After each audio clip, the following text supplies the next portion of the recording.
It becomes a comfortable spot when you have an old friend come on the show, and that's what we're about to do. I feel like you're not talking about me, but I'm not taking offense. No, you're an old friend who's on the show every day. I'm old. I don't know if we're friends. Except for when you take a stretch for. Yeah. But this old friend is not on the show every day, but she is today.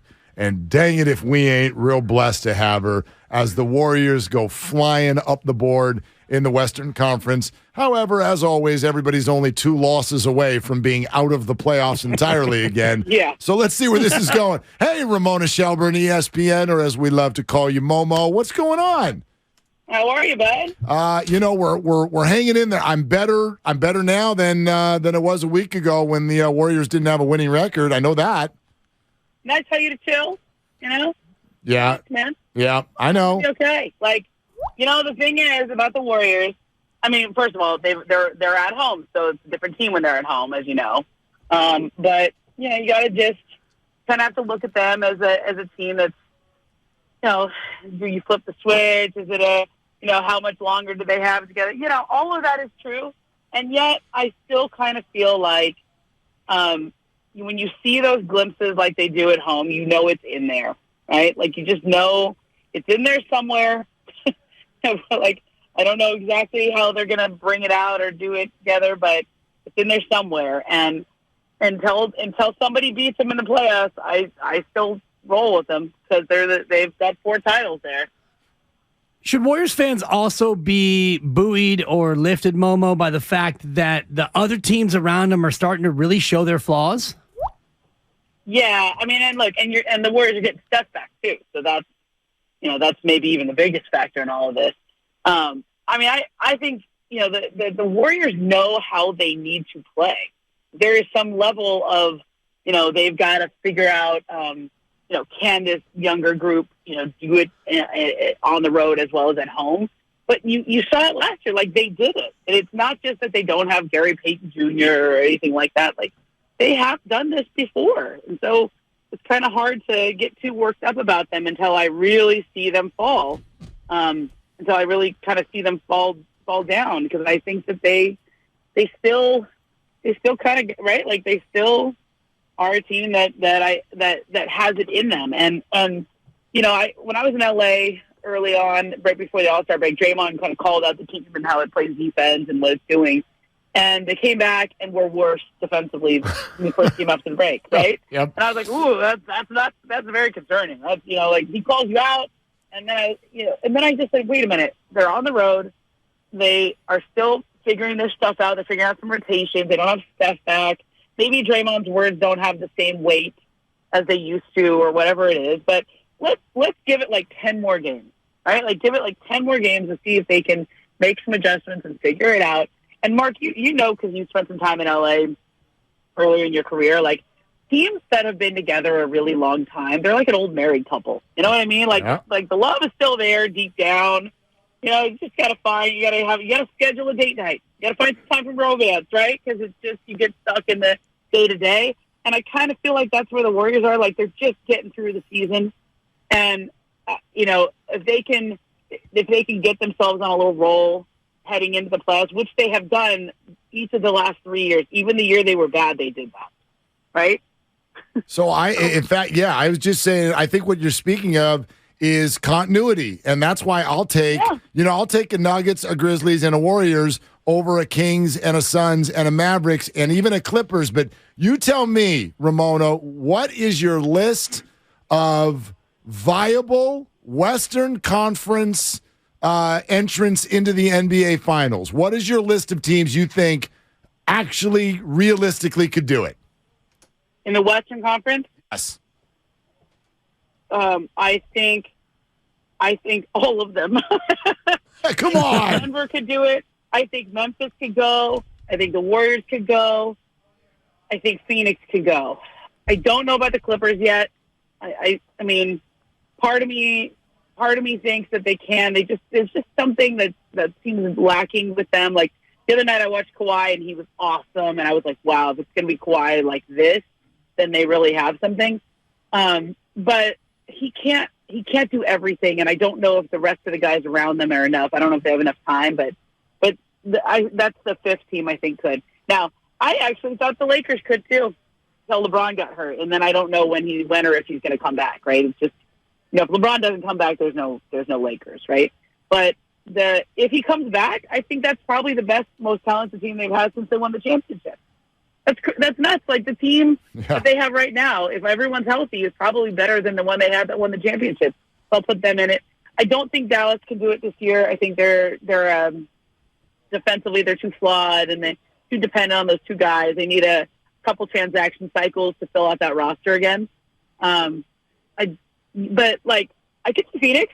I could see Denver. I mean, the two teams I picked in the Western Conference at the beginning of the year are still the two teams I'll stick with now, which are the Warriors against the Grizzlies. We do have some listeners in our audience who are like, "Wow, the Kings didn't even come up." Oh man, like they didn't. You didn't even mention them. That's the 3 seed, Ramona. Jeez. I don't buy them yet, but you know what? They won't shock me if they make the conference finals. It wouldn't shock. It depends on the draw they get, right? Like right now, it is. I mean, you guys, I'm sure, are aware of this. It's lining up for a Kings Warriors first round. Let's go. Yeah, and we're here for it. Let's go. Although secretly, I think a lot of Warriors fans want Memphis again, but that, I guess, could wait for the second round. You really want Memphis in the first round? Ooh. We want Memphis, period, just for the way it kind of went last year with the Dylan Brooks flagrant and the shirtless vest wearing, John Morant and laser pointers, Jaren Jackson Jr. and his ability to flagrant foul people. Just the matchup would be incredible, I think. Yeah. I hear that. Maybe not round one, though. Maybe I'm with you. Maybe not round one. One's a lot. Like, I think you want to get through a playoff series first before you face those guys. I mean, the Warriors, to me, that series against Memphis was the toughest one they had. You really want to go for that right away? Probably not right away. You're right. I'm all excited off a 4-game win streak. When we look at the playoffs, Ramona, what's going to be the biggest factor? Is it teams that can defend or teams that have actual playoff experience? Oh, I think it's teams that have playoff experience. You know what I mean? Like to me, the reason why I never count the Warriors out is because they've all done it. They know how to win those series. They know how to do that. It's just those guys know they've been through so many of those. Like, and I said this the other day to somebody, like, it kind of reminds me of those 2011 Lakers, Phil Jackson's last year, where they had been to the finals 2008, 2009, 2010, 3 years in a row. And that fourth year is really hard because, you're hungry for it, but you don't have that same level of, like, joy. Like, they climbed the mountain again last year. There was this joyous feeling about that team that they climbed the mountain again. And I don't get that sense of joy. I feel like this is more like we should do it because we can do it. Like it's sort of like it feels like a bit of a slog this year. It doesn't feel like the same energy around the team that they had last year, but it doesn't mean that they can't win, right? Like it doesn't mean that they can't do it. They know how to do it. And if they want to stay together, if they want to do it a little bit more, then they have to. Just flat out have to. Ramona Shelburne, ESPN, with us here on Willard and Dibs 95.7 The Game. Hey, Ramona, is any of this John Morant stuff going to stick and become a problem? I think it's becoming a problem, yeah. I think, that story in the Washington Post the other day, I don't know if you saw any of that. That was not a good look. And, I know his agent went on record and denied a lot of it, so let's let due process, win here. But there's too much happening. It's too much drama off the court. And however much, is on him, however much is just the folks around him or whatever's going on, like there's just too many incidents. There's too much distraction. Like I was there for the Shannon Sharp night, I was there for that. And it was weird, like play the game. Like why is Shannon Sharp and your dad and the whole team getting into stuff? Like it was just a big distraction, and it's not helpful to a team that's trying to win. It's not helpful to a young player trying to build his career and his brand and all that. And it's just, it just feels to me like wasted energy. So I don't know how long that takes to resolve. It's for either him to get it or the team to step in, the league, whatever it is. But there's just too many, the incident with the laser pointer, the red light pointer against the Pacers. There's a lot this year, right? Yeah, it's a definite maturity issue for he and the entire team, which makes many of us pause in terms of their viability as a real championship contender. No talk about the East yet with you in this interview. Who scares you the most coming out of the Eastern Conference? I mean, how is it possible that Milwaukee has won 16 in a row and we still talk about the Celtics as our team, right? Like I don't know if it's just that we just take the Bucks for granted, or they're not there. There's no drama there. So, like, to me, the Bucks are the new Spurs. They're kind of like always there and always good, and for whatever reason, we don't. You don't talk about them because I do the NBA Today all the time, and we'll talk about the Bucks, but it's usually like, oh, so they're really good. Giannis had an amazing game. When's Chris Middleton going to be back? But there's very little drama, which is like the hallmark of a good, stable organization. And it's very Spursian, which is not surprising considering who their coach is and where their priorities are. And so I think they're really good. We should call them the favorites in the East because they deserve that. Yeah, how good they've been. They just passed the Celtics, but I don't know. There's something about the Celtics that they were there last year, and then also they are really good. And they have two superstars that are in their prime. Ramona, before you run, what did you hear through the year about James Wiseman, and what do you think his career is going to become? Yeah, it's a great question. I think Brian Windhorst said something on his podcast once that I thought was very appropriate, which is normally when you have a really good rookie player and he's really talented and you send him down to the G League, they dominate. Like the stats in the G League, you're like, oh, yeah, okay, that guy's great. Like Wiseman didn't exactly dominate there. And so a lot of what I would always hear about Wiseman is just he's not going to be able to work through his mistakes and develop on a team like the Warriors because he missed those 2 years where the team would have played him more.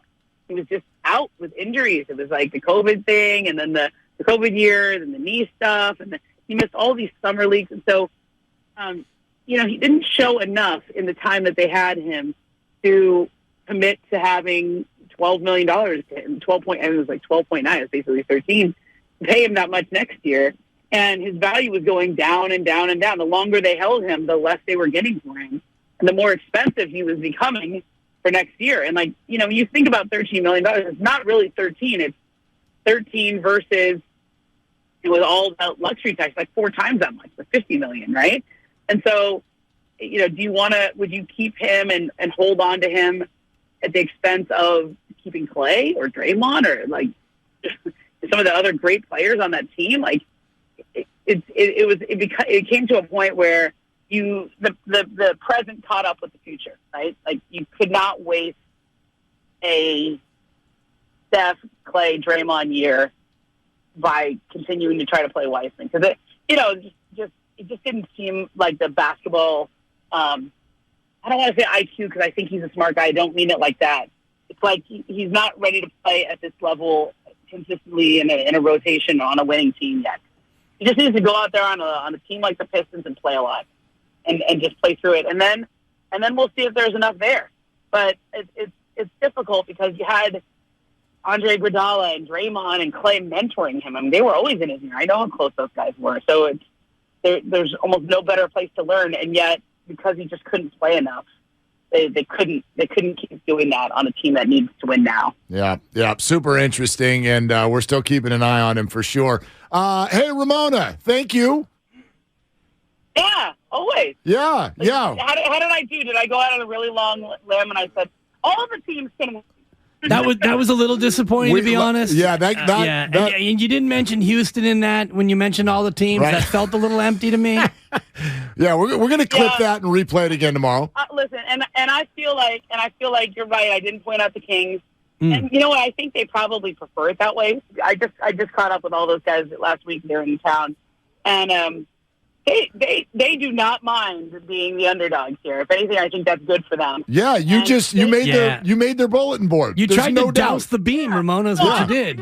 I think the Kings are like, to me, I definitely think they can win a first-round series. We'll see about the second round because I think defensively, I mean, look, there's two sides of that. There's two sides of that 176, 175 game. Right, one is amazing offense. Two is absolutely zero defense. Right. Yeah. Right. Okay. So The Kings are plucky. Yeah. Yeah, they're plucky. It'll depend. Like, who do I think the Kings could be in the first round? Let's look at their potential matches. Could they beat Dallas? Yeah, I think they could beat Dallas. Could they beat Phoenix? Oh, that might be hard. Yeah. Those three guys. Could they beat the Warriors? I think they could. I don't know if they will. Well, you be careful there, Ramona. You be careful with that. Right? I know they could. Yeah. They could. But I would pick the Warriors, right? And that's out of respect more to the Warriors, to be honest. Yeah. But it's they don't depend on their matchup. Now, second round, they've got to play defense better. That's they can outscore anybody, but in the playoffs, you got to play defense. So I know that's important to Mike Brown, but every night give up a lot of points, right? Yeah. No, that one's going to be interesting for sure. Same thing. Yeah. All good. I'm sure that'll come back around. The Kings will mention you directly in post-game interviews after each playoff win now. You got it. Ramona, thank you. Come on your show. You get me on the bulletin board. Well, it's a good thing. It's a good thing. We just continue to build the name until it has its own beam, just like the Kings Arena, Ramona. That's the goal. Okay, Momo. We'll talk to you soon. Guys. Thanks so much. Thanks.